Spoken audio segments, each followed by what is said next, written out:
교독합니다. 12해를 혈루증으로 알아온 한 여자가 있어 많은 의사에게 많은 괴로움을 받았고 가진 것도 다 허비하였으되 아무 효용이 없고 도리어 더 중하였던 자에 예수의 소문을 듣고 무리 가운데 끼어 뒤로 와서 그의 옷에 손을 대니 이는 내가 그의 손에만 손을 대어도 구원을 받으리라 생각함일러라. 이에 그의 혈루 근원이 곧 마름에 병이 나은 줄을 몸에 깨달으니라.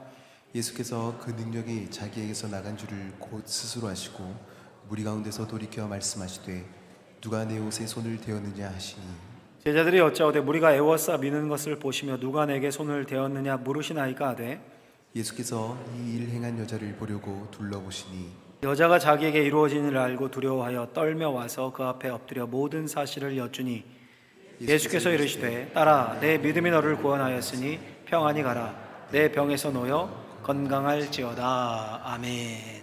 기도하겠습니다. 하나님, 우리를 사랑하셔서 말씀 앞에 두셨습니다. 이 말씀을 듣고 믿음으로 반응해서 우리의 삶에 놀라운 능력을 경험하는 시간이 되게 하여 주옵소서. 성령께서만 역사해 주시기를 원하옵고 예수님의 이름으로 기도하옵나이다. 아멘. 오늘은 절망을 이기는 믿음이라는 제목으로 하나님의 말씀을 전하고자 합니다.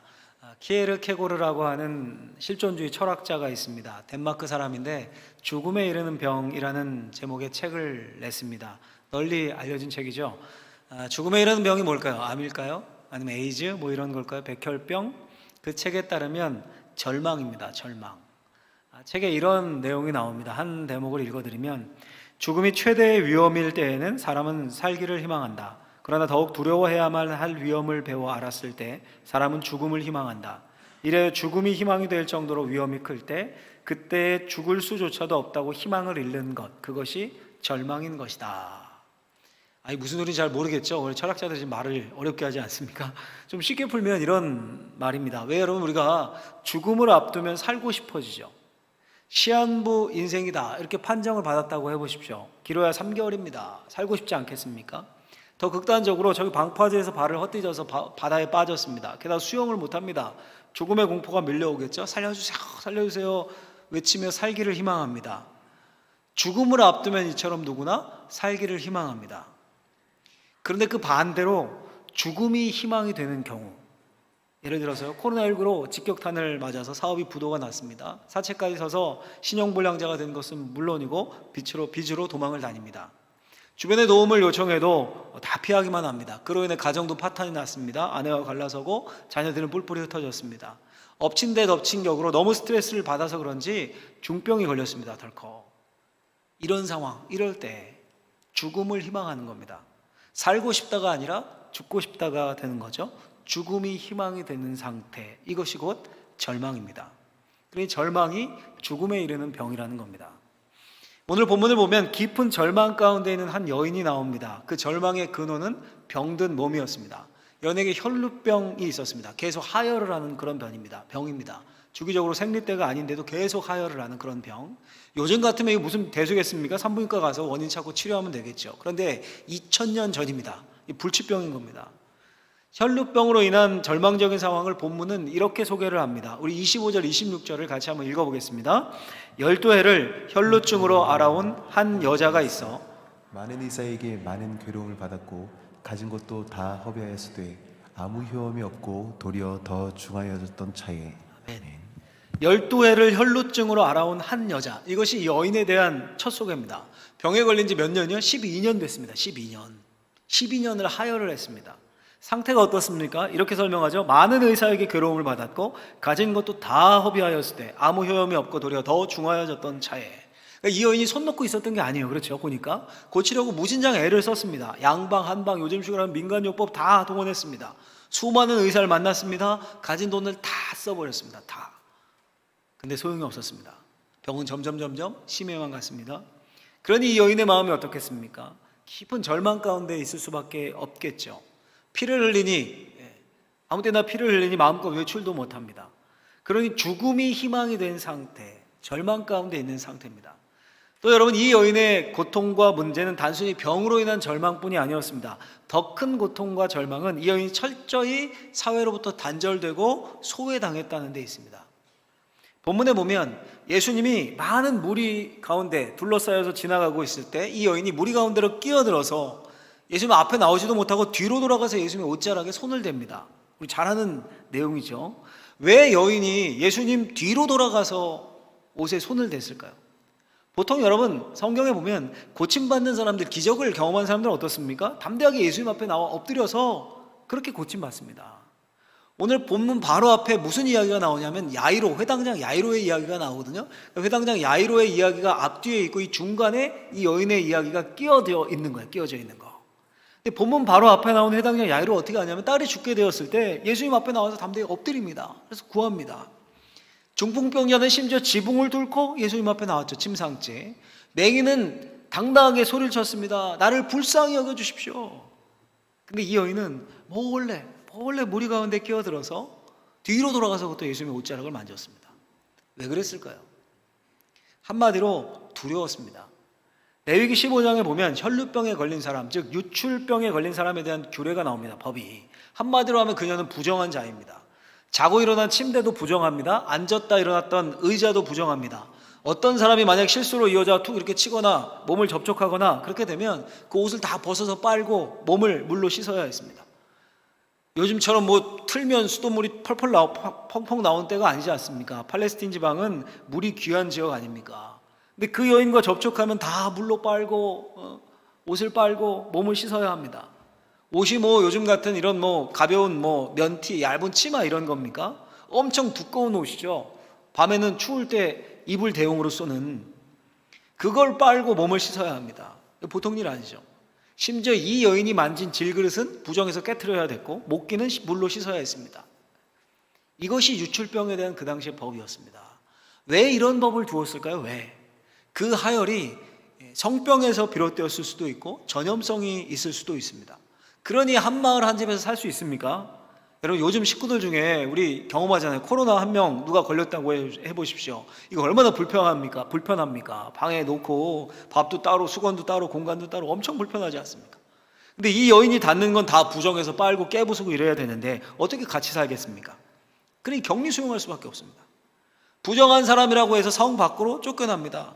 당연히 성전이나 회당 예배에 참여할 수 없습니다. 결혼은 가능하겠습니까? 만지면 부정한데 이혼해도 무방하고 그것이 합법화된 시대였습니다. 만약에 여러분 이 여인이 아주 꽃다운 청춘에 이 병이 발병했다고 해보십시오. 연애나 할 수 있었겠습니까? 그러니까 철저하게 소외된 삶을 이 여인이 산 겁니다. 10년이 넘게 그것도 사회적으로 격리된 삶을 살았습니다. 여러 병원을 전전했지만 돈만 날렸습니다. 다 썼습니다. 가진 돈을 치료하느냐고. 근데 하혈은 점점 심해졌습니다. 이제 더 돈도 없습니다. 그러니 절망과 소외를 이 여인은 완벽하게 경험했습니다. 남들처럼 당당히 예수님 앞에 나갈 수도 없었던 거예요. 그리고 용기도 없고 죽고 싶다 이거 말고는 남는 게 없는 상황입니다. 근데 이 여인이 예수님을 만나고 그 절망에서 회복을 경험합니다. 병이 낫고 삶에 희망이 생깁니다. 그게 어떻게 가능했습니까? 어떻게? 그 비결이 뭡니까? 그 비결이 예수님의 말씀에서 그 비결을 찾을 수 있습니다. 우리 34절 말씀을 한번 크게 읽고 아멘으로 화답해 보겠습니다. 예수께서 이르시되 딸아 내 믿음이 너를 구원하였으니 평안히 가라 내 병에서 놓여 건강할지어다. 아멘. 비결이 뭡니까? 비결이 믿음이에요. 믿음. 예수님이 분명히 말씀하시죠. 내 믿음이 너를 구원했다. 평안히 가라 내 병에서 나았으니 건강할지어다. 믿음으로 구원받았고 믿음으로 병에서 놓여 건강해졌습니다. 답은 믿음이에요. 믿음. 죽음을 희망하는 절망에서 죽고 싶다 이 절망에서 이 여인이 회복되고 구원받을 수 있었던 비결은 바로 믿음이었습니다. 여러분 오늘날도 마찬가지입니다. 이 본문의 여인과 우리들 여러분들의 상황을 한번 비교해 보십시오. 이 여인보다 비참하고 나쁜 상황인 분 혹시 이 중에 계십니까? 대부분 그 정도는 아니실 겁니다. 이 여인은 몸도 망가지고 돈은 탕진하고 사회적으로는 격리되고 매장된 상황이었습니다. 극심한 우울증에 시달렸을 것 같아요. 정신적으로 보면 완전히 죽음을 희망하는 절망적 상황입니다. 근데 회복되었습니다. 그렇다면 여러분 우리도 가능하다는 거예요. 우리도 완전히 망가진 결혼 생활, 완전히 깨어진 가정, 파산 직전인 경제 상황 더 손 쓸 수 없을 정도로 망가진 몸과 마음, 그 어떤 절망적인 상황도 극복될 수 있습니다. 회복될 수 있습니다. 그 믿음이 뭡니까? 그 비결이 뭡니까? 믿음이에요. 믿음. 할렐루야. 믿음. 내 믿음이 너를 구원하였다. 평안히 가라. 내 병에서 놓여 건강할지어다. 이 예수님이 말씀하시는 믿음이 우리에게 있어야 합니다. 그래서 이 예수님의 선포를 우리가 들어야 되는 거예요. 선포가 우리에게 적용되는 겁니다. 그 믿음이 절망을 이기고 회복을 가져옵니다. 그렇다면 여러분, 그 믿음이 어떤 믿음일까요? 구체적으로 믿음이라고 할 때 오늘 본문의 여인이 보여준 믿음이 구체적으로 뭘까요? 두 가지 단계로 나타나요. 제가 둘로 정리해 봤는데, 첫 번째는 같이 한번 화면을 보고 해보겠습니다. 예수님을 전적으로 신뢰하는 것이다. 27절 이런 말씀 나옵니다. 예수의 소문을 듣고 무리 가운데 끼어 뒤로 와서 그의 옷에 손을 대니. 이 여인이 예수님의 소문을 들었습니다. 그리고 무리 가운데 끼어들어서 뒤로 와서 예수님의 옷에 손을 댔습니다. 여러분 생각해 보세요. 이 여인 부정한 여인으로 격리 생활을 했습니다. 사람들 틈에 끼어들면 안 됩니다 지금. 근데 무리 가운데 끼어들었습니다. 그리고 인파를 해치고 예수님 뒤로 가서 옷자락을 만졌어요. 왜 그런 겁니까? 그 여인의 생각을 한번 읽어볼까요? 28절 말씀 같이 한번 읽겠습니다. 이는 내가 그의 옷에만 손을 대어도 구원을 받으리라 생각함이로라. 아멘. 이게 여인의 믿음이었어요. 아, 내가 예수님 옷만 만져도 구원을 받을 것이다. 병이 나을 것이다. 여러분, 이거 얼마나 단순한 믿음입니까? 어떻게 보면 좀 미신적인 믿음 아닙니까? 옷 만진다고 병이 낫습니까? 뭐 예수님과 대화하는 것도 아니고 안수기도 받는 것도 아니고 말씀을 듣는 것도 아니고 옷을 만진다. 이 미신 아닙니까? 미신. 근데 그렇게 단순하고 심지어 이거 미신 아니야? 이런 생각이 든 이 여인의 믿음을 예수님이 받으셨고 칭찬하셨습니다. 내 믿음이 너를 구원하였다. 반면에 여러분, 이 사건 이후에 예수님이 회당장 야이로의 집에 갑니다. 야이로에. 딸이 병들어 죽었습니다. 죽었어요. 야이로가 예수님께 찾아오기 전까지는 그래도 생명은 붙어 있었는데 이 여인과 예수님이 이 중간에 시간을 지체하시거든요. 그때 딸이 죽은 거예요. 소식이 들려옵니다. 집에 들어가는 사람들이 통곡을 하고 있습니다.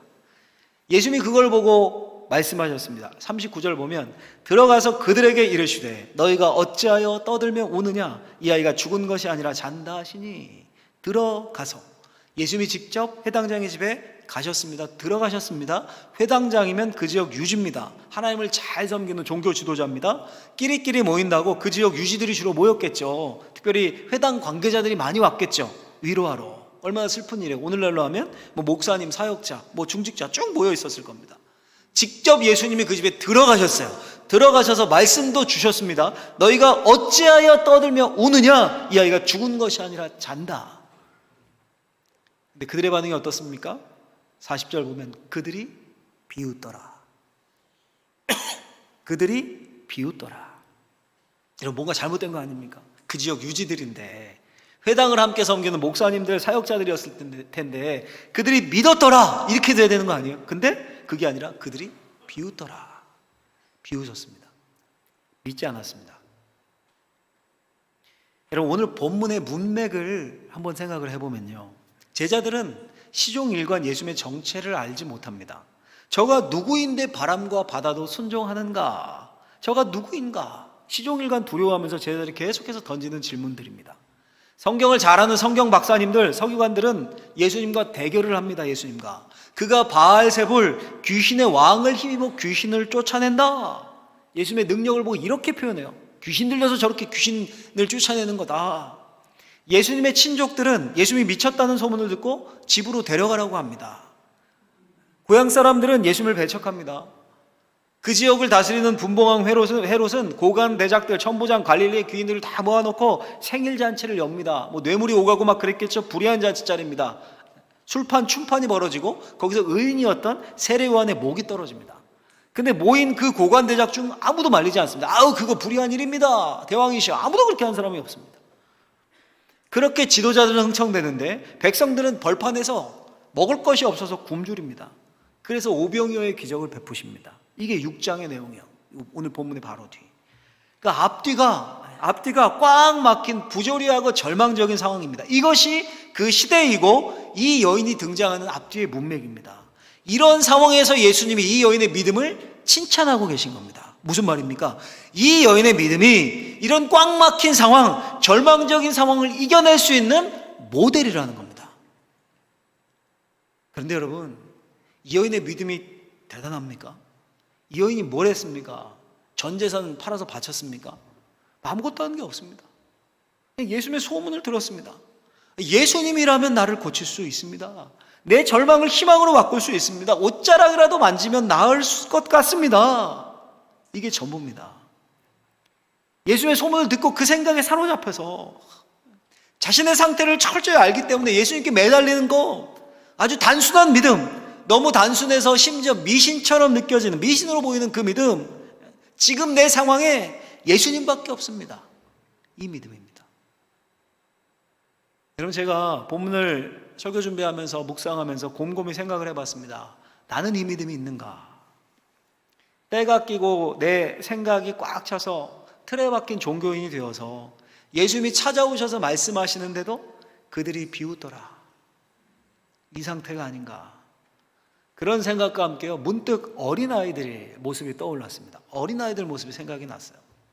가끔 우리 교회 앞마당이 넓잖아요. 앞마당에 보면 선교원 다니는 아이들을 데리러 온 엄마들을 보곤 합니다. 또는 이제 동네 아이들 엄마들 함께 있는 아이들이 엄마를 보면은 냅다 막 달립니다. 있는 힘껏.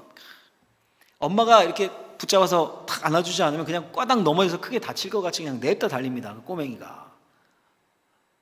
엄마 품만 봐요. 그리고 달려서 화락 안깁니다. 또 높은 데서 뛰어내리는 아이들 보십시오. 아빠 품만 보고 아빠 이렇게 손 들면요, 확 몸을 던집니다. 일말의 두려움도 없습니다. 혹시 아빠가 손 치우고 옆으로 피하면 어떡하지? 아이고, 엄마가 확 피해서 고꾸라지면 어떡하지? 이런 일말의 걱정이 없습니다. 그냥 엄마 품, 아빠 품 보고 달리고 몸을 던지는 겁니다. 아주 단순합니다. 아주. 그것만 보여, 걔들한테 지금. 그럼 이것이 단순하고 전적인 신뢰입니다.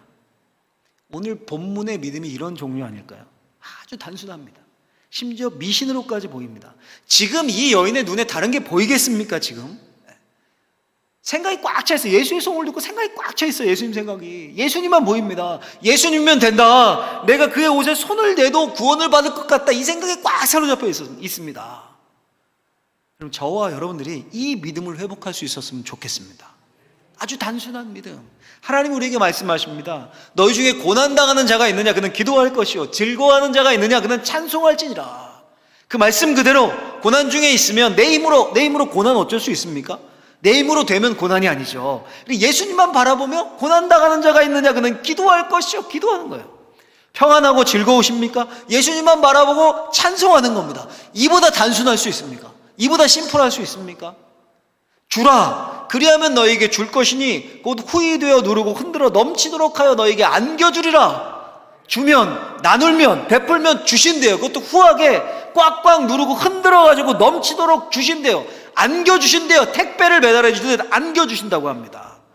그러니 이 말씀 단순하게 믿고 막 재고 하나님 앞에 드리고 헌신하고 하는데 재고 이러는 게 아니라 그냥 주고 나누고 베풀고 헌신하는 겁니다. 이보다 단순할 수 있습니까? 이보다. 예수님이 찾아오셨고 예수님이 들어가셔서 말씀하셨음에도 이거저거 다 재보고 그들이 비웃더라. 이게 아니라 여러분, 절망적인 상황에서도 예수님이면 된다. 예수님 옷자락만 만져도 나을 것 같습니다. 이런 생각이 꽉 차서 단순한 믿음으로 이 시대를 이기고 여러분들의 삶의 절망을 이겨내는 저와 우리 사랑하는 성도님들이 다 되시기를 예수님의 이름으로 축원합니다. 축원합니다. 둘째로요, 절망을 이기는 믿음이 어떤 믿음일까요? 두 번째 같이 한번 해보겠습니다. 예수님께 모든 것을 말하는 것이다. 예수님께 모든 것을 말하는 믿음입니다. 이게 무슨 말일까요? 혈루병 걸린 여인이요, 군중들 틈에 껴서 예수님 뒤로 돌아서 옷자락을 만졌습니다. 그 결과가 뭡니까? 29절 보면 이렇게 되어 있어요. 29절 보면 이에 그의 혈루 근원이 곧 마름에 병이 나은 줄을 몸에 깨달으니라. 12회 12년 괴롭혔던 병이 즉시 나았습니다. 몸이 달라졌음을 여인이 즉각적으로 느낍니다. 자기 몸에 변하니까 금방 느꼈던 것 같습니다. 뛸 듯이 기뻤겠죠. 이제요, 뭐 하면 돼요? 아무도 모르게 슬그머니 눈치채지 못하게 빠져나와 사라지면 됩니다. 근데 갑자기 생각지도 않았던 일이 생깁니다. 우리 30절 말씀 내려가서 읽어보겠습니다. 30절 읽겠습니다. 예수께서 그 능력이 자기에게서 나간 줄을 곧 스스로 아시고 무리 가운데서 돌이켜 말씀하시되 누가 내 옷에 손을 대었느냐 하시니. 아멘. 무리들과 예수님이 에워싸에서 가고 있었지 않습니까? 예수님이 가던 길에서 멈춰서 뒤를 돌아보십니다. 그리고 말씀하십니다. 누가 내 옷에 손을 대었느냐. 24절 보면 큰 무리가 따라가며 에워싸 밀더라 이런 말씀이 나와요. 상상이 가시죠, 장면이? 그러니 누가 옷에 손을 댔는지 이거 알 게 뭡니까? 제자들도 그래서 됐고요. 31절 보면 아니 예수님 사람이 이렇게 많고 에워싸서 막 이렇게 밀고 밀리고 이러고 가는데 이 누가 손을 댔는지 누가 옷 이렇게 건드렸는지 스쳤는지 이거 어떻게 압니까? 그걸 무슨 말씀하시는 겁니까? 지금 그 이야기죠. 그런데도 예수님은 아랑곳하지 않고 손을 대서 병 고침을 받은 그 여인을 찾습니다. 32절에 보면 예수께서 이 일 행한 여자를 보려고 둘러보시니 이 여인이 앞에 나오기 전에 이미 여인임을 아셨습니다. 아셨어요. 여인이 어떻게 합니까? 33절 보면 여자가 자기에게 이루어진 일을 알고 두려워하여 떨며 와서 그 앞에 엎드려 모든 사실을 여쭈니 여자가 자신을 찾는 것을 알고 두려워 떨며 예수님 앞에 나옵니다. 엎드립니다. 그리고 어떻게 해요? 오늘 설교의 핵심 구절이에요. 오늘 본문의 핵심 구절이 아니라 제가 설교를 묵상하다가 가장 은혜 받은 그런 면에서 핵심 구절이에요. 한번 따라해 볼까요? 그 앞에 엎드려 모든 사실을 여쭈니. 그 앞에 엎드려 모든 사실을 여쭈니. 그간의 자초지종을 예수님께 다 아랍니다. 자신이 얼마나 비참한 상황이었는지, 자신이 얼마나 절망 가운데 있었고 얼마나 소외된 인생이었는지, 만약 이게 성병으로 인해 혈루병이 생긴 것이었다면 왜 그런 죄를 지었는지 엎드려 모든 사실을 다 말씀드립니다. 그 결과가 뭡니까? 34절에 예수님의 선포입니다. 딸아, 내 믿음이 너를 구원하였으니 평안히 가라. 내 병에서 놓여 건강할지어다. 여러분, 제가 그 앞에 엎드려 모든 사실을 여쭈니 이 말씀을 한번 깊게 묵상해 봤습니다. 과연 여러분, 그 여인이 예수님 앞에 엎드려서 자신을 변명하고 막 포장했을까요? 아, 예수님, 제가 원래는 모태신앙으로 괜찮게 신앙생활하고 주일 성도도 잘했는데 재수없게 이런 병 걸려서 이렇게 고생했네요. 아, 예수님, 제 일부러 뒤에서 옷은 만진 거 아니고요. 보셨잖아요. 밀려서 그러다 보니까 제가 붙잡고 끌어당기게 됐네요. 예수님, 아유, 그래도 제 믿음을 보신 것 같아요. 병 낫게 해주시니 감사합니다. 뭐 이랬을까요? 100% 그러지 않았을 겁니다. 그 여인이 엎드려 모든 사실을 여쭈었습니다. 뭘 말했을까요? 자신이 얼마나 비참한 상태인지, 자신이 얼마나 절망적인 상태였는지, 자신이 얼마나 죄인인지, 왜 예수님 앞에 떳떳이 나서지도 못하고 뒤에 돌아가서 옷자락을 만질 수밖에 없었는지 두려워 떨며 덜덜 떨며 예수님께 모든 것을 말했습니다. 그때 예수님이 딸아, 보통 예수님이 여자여 이렇게 많이 부르잖아요. 근데 딸아, 내 믿음이 너를 구원하였으니 평안히 가라. 내 병도 고쳐졌다. 놀라운 선포를 하십니다. 여러분, 이것이 절망을 이기는 믿음입니다. 여러분, 우리가 예수님을 믿는다고 할 때 그 믿음이 어떤 겁니까? 그 믿음이 뭡니까 도대체? 예수님 자체가 복음이잖아요. 복음, 좋은 소식 아닙니까? 그럼 그 복음이 뭡니까? 그 복음을 믿는 건데 우리가 단순히 하나님은 사랑이십니다. 교회 오면 마음이 편해지고 사랑하고 축복합니다. 난 천국 갑니다. 예수님 믿으니까. 이런 위로와 위안, 이게 복음이고 이게 우리가 믿는 바입니까? 아닙니다. 그건 반쪽입니다. 복음은, 또 믿음은 내가 얼마나 비참한 존재인 것을 깨닫는 그 지점에서부터 시작을 합니다. 성경은 분명히 선포합니다. 로마서에 보면 로마서 5장 12절에 모든 사람이 죄를 지었으므로 사망이 모든 사람에게 이르렀느니라. 로마서 6장에서는 죄의 싹은 사망이요. 여러분, 일부의 사람이 이렇게 말합니까? 아니요, 모든 사람이라고 얘기해요. 모든 사람, 저와 여러분들도 다 포함됩니다. 모든 사람이 죄를 지었으므로 사망이 모든 사람에게 이르렀다. 죄의 싹은 사망이다. 큰 죄의 싹은 사망이다. 대죄의 싹은 사망이다. 작은 죄는 좀 봐준다. 벌금 정도로 끝난다. 이게 아닙니다. 그냥 모든 죄의 싹은, 크든 작든 모든 죄의 싹은 사망입니다. 이만하면 내가 착하게 살았고, 이만하면 열심히 살았고, 이만하면 내가 신앙생활 잘했고, 내가 이만큼 노력했고, 이 직분 이렇게 감당했고, 내가 이만큼 헌신했고, 내가 한 일, 내가 착한 일 예수님께 내밀면 예수님이 그걸로 아이고 내 믿음이 너를 구원하였다. 도장 꽝 찍어주실까요? 절대 아닙니다. 성경에 그런 구원은 나오지 않습니다. 나는 비참한 존재입니다. 나는 죄인입니다. 남들이 보기에 그럴듯하고 이렇게 양복 입고 말씀 전한다고 서 있지만 하나님이 내 은밀한 죄를 달아보시면, 내 마음을 감찰하시고 달아보시면 난 죽을 수밖에 없는 죄인입니다. 그래서 예수님이 필요합니다. 그래서 예수님밖에 없습니다. 나를 도와주세요. 나를 불쌍히 여겨주세요. 내가 그리스도와 함께 십자가에 못 박혔습니다. 이게 믿음입니다. 예수님 앞에서 전부 다 솔직하게 말하는 겁니다. 목사고 장로고 권사고 미사여고 잘난 척하고 뭘 했고 다 필요 없습니다. 그냥 불쌍한 자고 그냥 죄인이고 있는 그대로 아뢰는 겁니다. 여러분, 솔직히 저를 포함해서 우리가 사람들 앞에서 얼마나 있는 체를 합니까? 기죽지 않으려고 배운 척, 가진 척, 유식한 척, 괜찮은 척, 잘난 척, 성격 좋은 척. 저도 마찬가지죠. 저도 포함해서. 근데 여러분, 예수님 앞에서는 척하는 것만큼 독약이 없습니다. 그냥 내 모든 것을 예수님께 아뢰는 겁니다. 여쭙는 겁니다.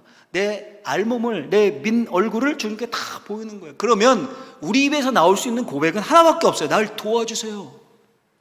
주님, 나 이렇게 약하고 연약하고 비참한 자입니다. 우리 입에서 이 고백밖에 나올 게 없습니다. 한번 떠올려 보세요. 나만 지금 주님 앞에, 나와 주님 앞에 독대했을, 나 혼자 있었을 때 내가 지은 은밀한 죄들, 내 마음에 있는 그 죄들 떠오르면서 한번 노트에 한번 적어보십시오. 한 건으로도 모자랄 겁니다. 저만 모자랍니까? 여러분들 별로 없습니까? 다 그럴 거예요, 우리 모두. 그러니 예수님밖에 없습니다. 그래서 예수님의 십자가가 필요한 겁니다. 우리 그 모든 죄를 다 싸질머지시고 예수님이 십자가에 죽으신 거예요. 그러니 그분 붙잡고 가지 않으면 우리는 구원받을 길이 없는 겁니다. 이것이 복음이고 이것이 믿음입니다. 이것이 믿음의 출발이고 믿음의 끝입니다.